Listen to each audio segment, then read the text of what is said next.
Penyidik oknum polisi menyodorkan surat ke Pak Haji Fuad untuk menandatangani surat penyerahan tanah 200 hektar. Dalam kondisi sakit, dalam keadaan masih pakai selang oksigen, dalam keadaan masih diinfus. Fotonya. Saya bantu kegiatan Polri, kegiatan segala macam, tempat pertemuan musbida di rumah saya di Tangerang. Apa juga saya bantu, tapi kok tidak. Di SP3 kan harus mau mendatangani perjanjian, dipik pada waktu, dan sekaligus harus menyerahkan sertifikatnya. Selanjutnya kami persilakan kepada Bapak Haji Fuad Effendi untuk menyampaikan semua yang menjadi persoalan hari ini. Terima kasih. Silakan. Assalamualaikum warahmatullahi wabarakatuh.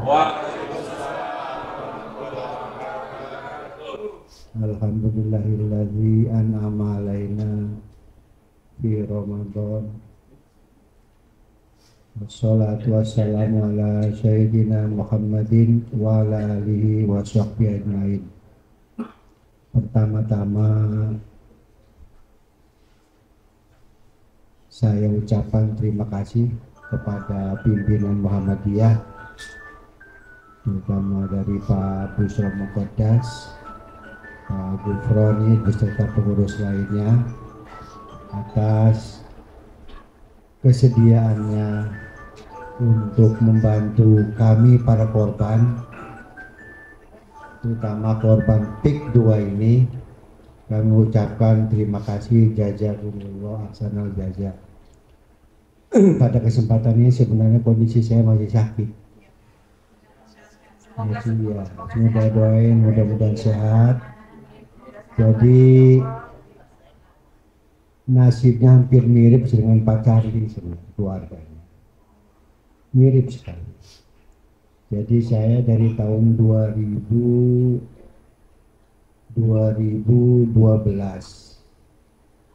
di Kronjo di sana itu, terutama di Desa Pegedangan Hilir, terjadi pembebasan tanah yang dilakukan oleh PT Garuda Baja awalnya.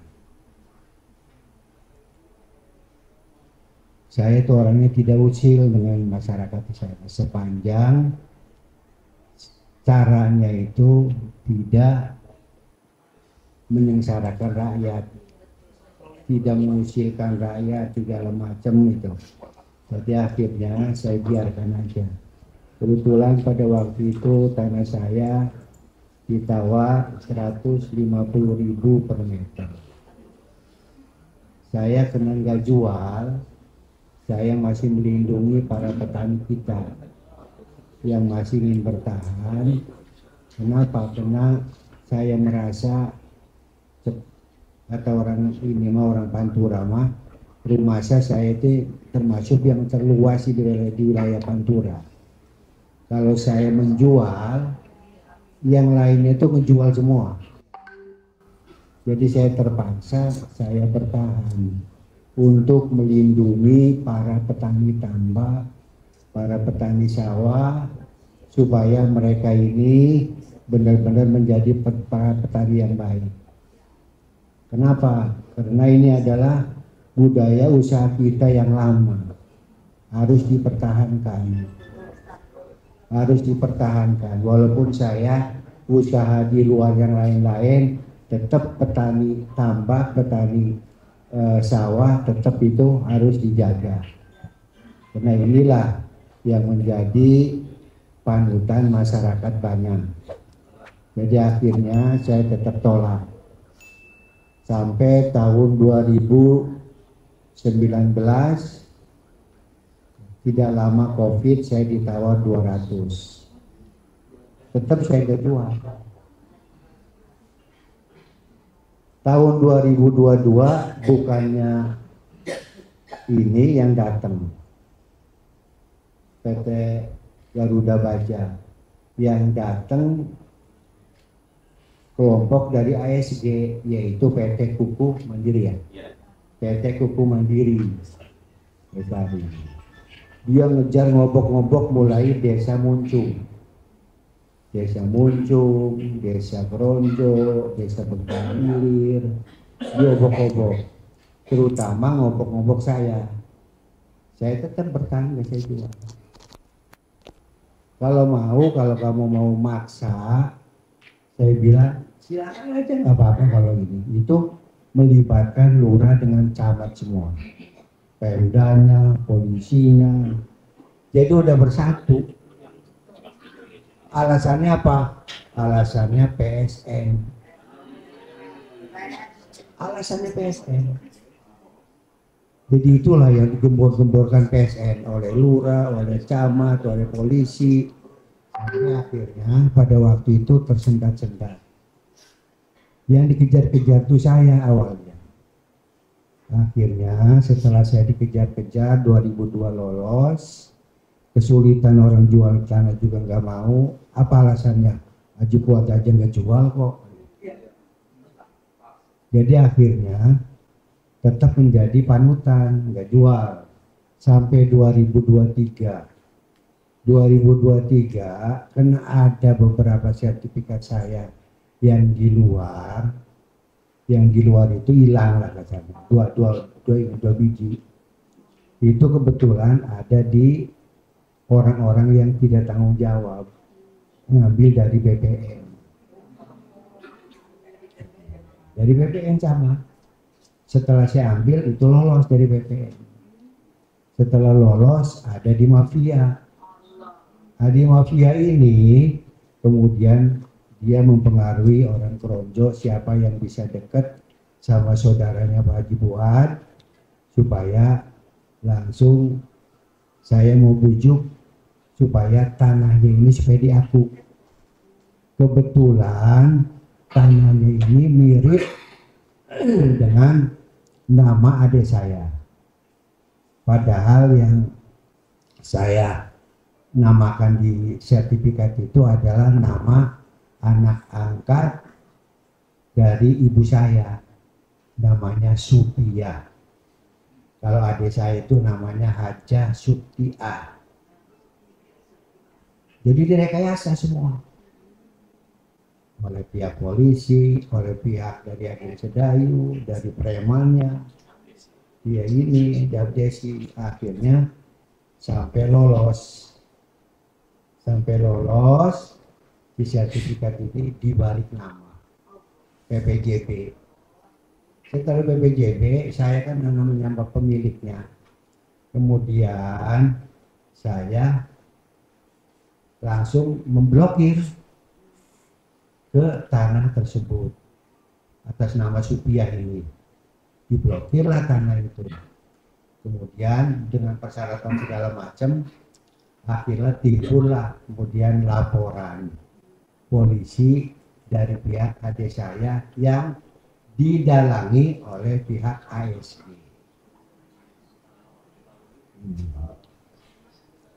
Ya sebenarnya kasus ini kan kalaupun terjadi apa-apa kan perdata sebenarnya. Ya orang saya menguasai tanah itu udah hampir setengah abad. Yang ngaku ke tanah saya itu nggak ada yang berani ngaku.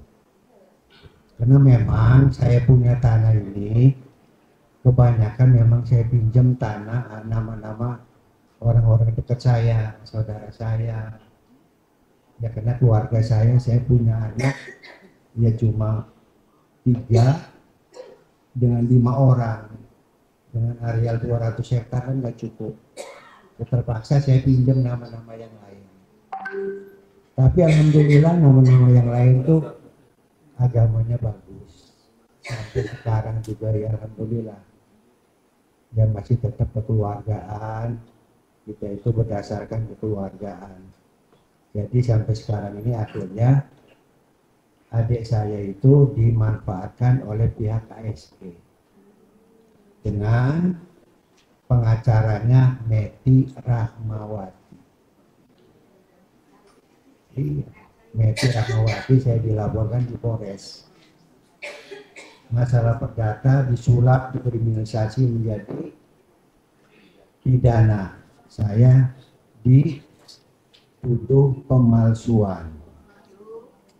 Nanti Pak Gufrona lebih jelas yang ini. Karena ahli hukumnya, saya dituduh pemalsuan pasal 263 sampai akhirnya saya dikejar-kejar. Tahun 2023 bulan puasa kemarin, saya kebetulan tidak pernah kemana-mana. Saya paling ziarah-ziarah ke Banten, ke keluarga, nama semuanya ini. Karena yang leluhur saya kan di Banten. Jadi akhirnya saya pada waktu masih ziarah di sana dicomot lah, waktu dalam keadaan saya masih ziarah. Dicomot. Sebelumnya itu saya di DPO. Di DPO sama seperti Matahari. Di DPO, ya orang kan bingung. Saya seumur umur nggak pernah maling, nggak pernah nyuri, nggak pernah nyakitin orang, di macam-macam segala macam. Jadi seperti apa yang dikemukakan oleh Pak Tari itu menimpa diri saya juga sama. Akhirnya saya juga dijemputlah, langsung dijeblosin ke Polres. Kurang lebih setengah bulan saya direjak di sana. Saya pada waktu itu masih tetap bertahan, walaupun keadaan sakit ya. Tetap bertahan, silakan. Saya ingetin polisinya pada waktu itu, kamu hidup selama jadi polisi, nggak selamanya kamu jadi polisi. Saya ingetin udah. Kamu jangan karena ini, polisi itu harus mengayomi rakyat, harus melindungi rakyat. Salah saya apa? Salah saya apa? Saya duduk tak ya ribut. Tapi ya karena pengacaranya itu di-move oleh mereka, diancam segala macam, malah pengacaranya itu nyingkir. Malah saya akhirnya marah pada waktu sama pengacara, ini sama saya, kamu nggak usah takut. Ini kamu di pengacara ini bantu saya, nggak usah di ini, saya aja yang berdua besi. Jadi akhirnya saya selamatkan semuanya. Jadi dianggapnya dengan saya di DPO itu dianggapnya melindungi, yang direkayasa semuanya. Jadi mulai saya sampai pengacara itu mau dikriminalisasi. Jadi akhirnya karena ya ketakutan, ya saya tidak mau melibatin orang. Saya berani berbuat, berani bertanggung jawab. Saya jalani. Setelah itu, kemudian karena ya anak-anak saya, keluarga saya merasa melihat kesehatan saya ini kurang ini, jadi akhirnya khawatir. Saya bilang kita nggak apa-apa, kita diobatin aja, anak saya dokter semua kok. Sambil jalan yang besok gitu. Ini dia berobat, saya nggak apa-apa, kamu diobat, biarin aja nggak apa-apa. Pengen tahu hukum itu sampai gimana. Saya tantang pada waktu itu. Jadi akhirnya karena keluarga tetap yang namanya nangis, ya kita juga nggak bisa bertahan. Apa maunya? Udah harta. Demi kesehatan Bapak jangan sampai lebih parah nantinya. Saya bukan apa-apa, saya menuntut hak keadilan doang. Itu aja saya menuntut hak keadilan, kebenaran. Jangan sampai hukum ini disalahgunakan. Kenapa? Saya itu sedihnya kenapa? Setiap Kapolda ganti datang ke rumah, nitip ke saya. Apalagi Kapolres Tangerang dari zaman yang sekarang udah jadi orang-orang di Mabes Polri, seperti bekas Kapolda, seperti Kapolrinya, semuanya menitipkan diri. Tapi kok kenapa begini terjadi begini? Saya bantu kegiatan Polri, kegiatan segala macam, tempat pertemuan musbidah di rumah saya di Tangerang. Apa juga saya bantu. Tapi kok tega saya menembus segala macam untuk mencari kenapa bisa PSN, kenapa bisa begini. Pengen tahu infonya, semuanya tertutup. Tertutup semua. Cuma saya pada waktu itu dan bekas rekan pesantren saya dulu ilmu tadi, karena saya curhat sama yang lain ngobrol itu sulit juga, sama kiai-kiai yang lain juga pada ngeper juga. Cuma saya dekat dengan ilmu tadi, ngobrol lah dengan ilmu tadi. Pas ilmu tadi orangnya semangat dengan saya, semangat. Oke, kita ini berangkat. Cuma kebetulan dia juga sama sakit-sakitan. Ilmu tadinya sakit-sakitan. Pas mau berangkat pada waktu dia siap, dia sakit-sakitan masuk rumah sakit.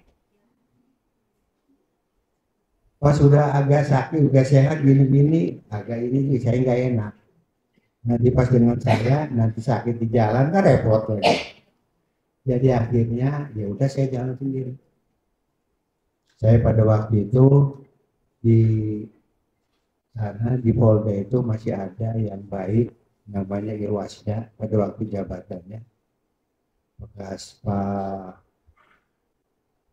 Tanto itu namanya, Pak Kristianto.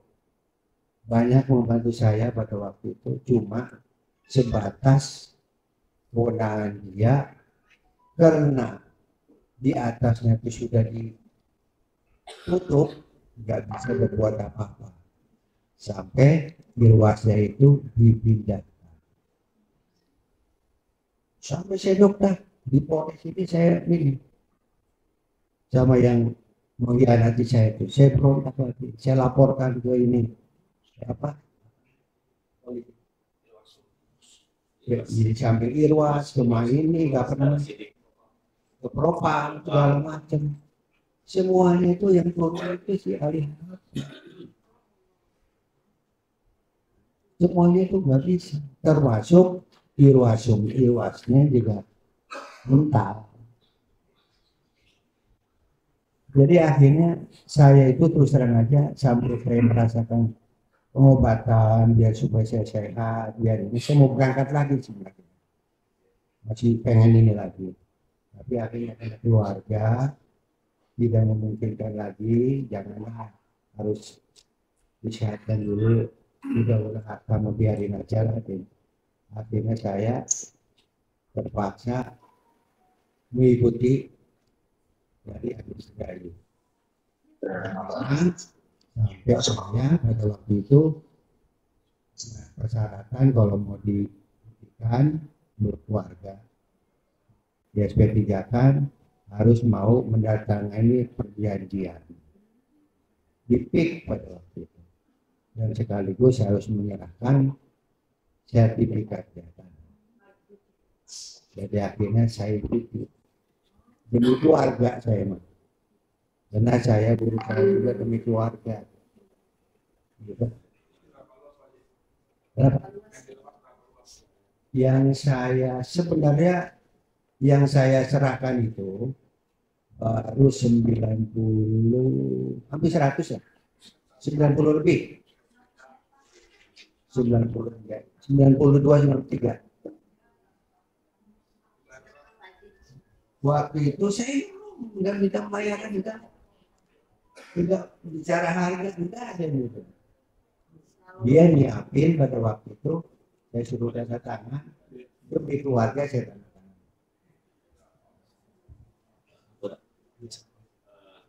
Assalamualaikum Kang Khalid. Silakan.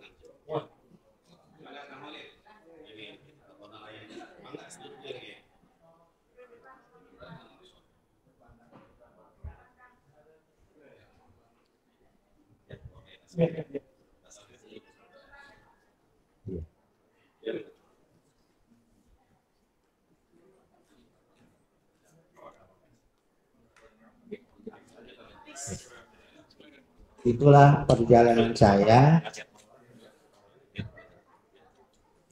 saya sehingga pada waktu itu ancaman dari ASG kalau seandainya mau dihentikan jalur hukum ini di SP Kegiatan harus menandatangani surat perjanjian jual tanah.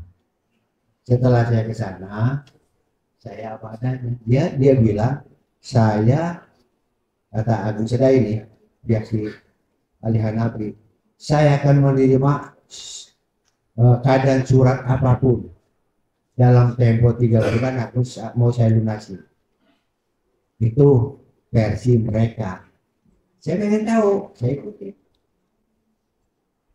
Ternyata setelah di sana, saya tanda tangani, saya tekan baru dari pihak Polres, baru saya tekan memang keluar SP3-nya. Terus SP3 saya selebar, nggak bisa. Gitu. Harus semua pencabutan, semua terjadi. Jangan sampai dalam perjalanan jadi gugatan ini lagi, kita supaya kalau ada gugatan itu harus melalui pengadilan. Jadi akhirnya dilengkapi. Setelah itu baru saya suruh menunggu selama 3 bulan sampai saya ikut sampai sekarang. Janjinya itu bohong. Iya itu. Itulah saya pada waktu itu sampai sekarang pun, karena memang niat awalnya juga terpaksa tidak niat jual, maka saya meminta bantuan kepada ini LBH Muhammadiyah, terutama dari Pak Gufron, supaya bisa membantu kami, terutama masyarakat Toronjo, Pantura khususnya semuanya, supaya benar-benar ini yang terlepas daripada gangguan tik inilah. Kenapa? Karena kita tuh sakit hati. Saya ini pribumi asli, pribumi asli saya, asli Toronjo. Walaupun tampang saya mirip kayak Charlie ya, iya, mirip kayak Charlie, iya. Ya, tapi memang keturunan kesananya juga orang Banten masih tetap cucunya Laksamana Ceng. Soalnya istrinya Sultan Maulana Hasanuddin itu cucunya Ceng, anaknya Sultan Tranggono Demak bin Sultan Raden Patah. Sultan Raden Patah itu anaknya cucunya Cengho. Jadi mau tidak mau kalau agak mirip ke Cina-Cinaan Banten wajar gitu. Ya, yang campur aduk antara Arab lalu Cina. Ya, jadi itulah. Jadi kita merasa orang pribumi itu rasa di apa ya? Rasa digusur, rasa sedih lah itu. Rasa sedih saya ini berluhur ribuan tahun. Ribuan tahun. Saya ini cucu Sultan Hasanuddin yang ke-12. Dari Prabu Siliwangi ke-15. Tadi kesultanan itu kan perkawinan kan keluarga banyak kan. Dari Syekh Yusuf Madagaskar ke-89. Orang-orang kan nggak tahu siapa Syekh Yusuf. Syekh Yusuf itu adalah cucunya Syekh Bagus Angke. Syekh Bagus Angke itu anaknya Prabu Arung Bandan.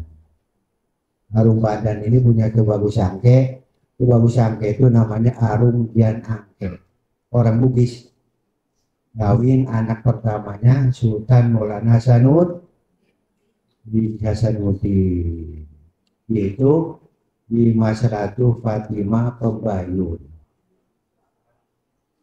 Punya anak lah namanya Syekh Samsudin atau Arung Dian Falehan. Karena dia ini dikawinkan dengan anaknya Pangeran Jaga Lautan, Ratu Dewi Rosiana. Akhirnya dia ini menetaplah di Banten. Pada zaman Portugal dia ini ditugaskan di laut, maka dia ini namanya orang Bugis, berani di laut, ancol-ancolan di laut, namanya kena ombak, maka tersebutlah Pangeran Ancol. Nama aslinya Syekh Samsudin, nama Bugisnya Arunggian Palehan. Istrinya itu namanya Ratu Dewi Rosiana bin yang punya Pulau Cangkir, Pangeran Jaga Lautan. Punya anak Arum Anggarepa yang ada di petir kapal bosok. Kalau orang Banten tahu tuh kapal bosok. Punya anak lah Syekh Abu Khair. Syekh Abu Khair ini punya anak lah Syekh Yusuf Madagaskar dengan Syekh Palu. Syekh Yusuf inilah punya anak Syekh Jalaluddin. Syekh Jalaluddin ini punya anak dua. Punya anak Syekh Jalaluddin. Syekh Yusuf itu punya anak Syekh Jalaluddin dengan Ratu Koya. Syekh Jalaluddin punya anak Ratu Nurhayati dikawin Raden Tanjung Anom. Mau gitu. Nama Tanjung Anom itu. Anaknya Buyut Beji Terumbu. Anaknya. Punya anak lah Syekh Qasim. Punya anak lah Syekh Bagus Makmun. Punya anak Syekh Jainuddin. Punya anak Dimas Dijah Muntafa. Punya anak Isa Ma'un. Punya anak Haji Jarkasi. Punya anak Haji Bu. Jadi kalau saya darah Goa ada, darah ini ada. Jadi Cengho juga ada. Jadi campur aduk gitu ya. Campur aduk. Kenapa? Karena memang faktanya begitu. Itulah yang saya masih merasa sedih. Kita orang pribumi kok digusur. Orang pribumi ini, itulah yang saya nggak terima sampai sekarang. Merasa lebih parah daripada kelakuan PKI melawan Belanda. Belanda nggak pernah menggusur kita tanahnya. Paling juga yang diambil rempah-rempahnya. Kok kita sampai begini? Itu yang menjadi sakit hati saya. Shock. Cuma ya karena usia saya sudah 70, nafsu gede, tenaga kurang gitu. Holid, mati. Iya, harusnya Holid gini. Dengan Hojinuddin, iya harusnya. Inilah yang harus tampil, Bang ya. Iya, harus tampil. Nafsu gede, tenaga kurang. Jadi saya itulah mohon maaf, saya ucapkan terima kasih kepada PP Muhammadiyah, Duta Pak Gofroni yang sudah membantu saya selama ini.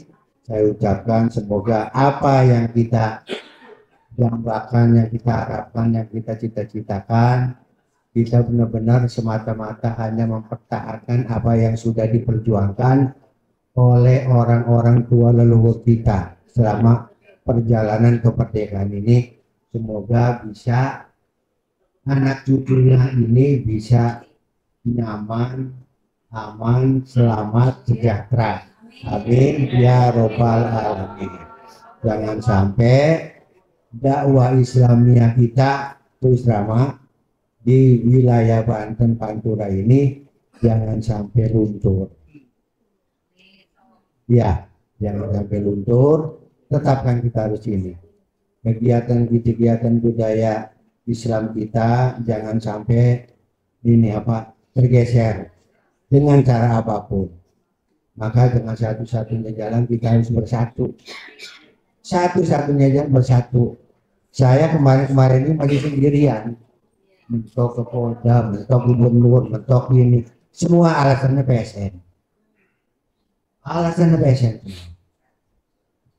Alasannya. Jadi itulah yang saya menjadi kadang-kadang sedih. Jadi akhirnya malah semuanya itu seakan-akan move yang dari ini, yang dari Polres dengan Polda segala macam itu akhirnya menjadi derita kepada kita semua. Semoga dengan kita bersatu ini, marilah kita berjuang bersama-sama. Dengan hikmah Ramadan ini, semoga membangkitkan jiwa kita bersama. Hadanallahu wa iyyakum ajmain. Wassalamualaikum warahmatullahi wabarakatuh.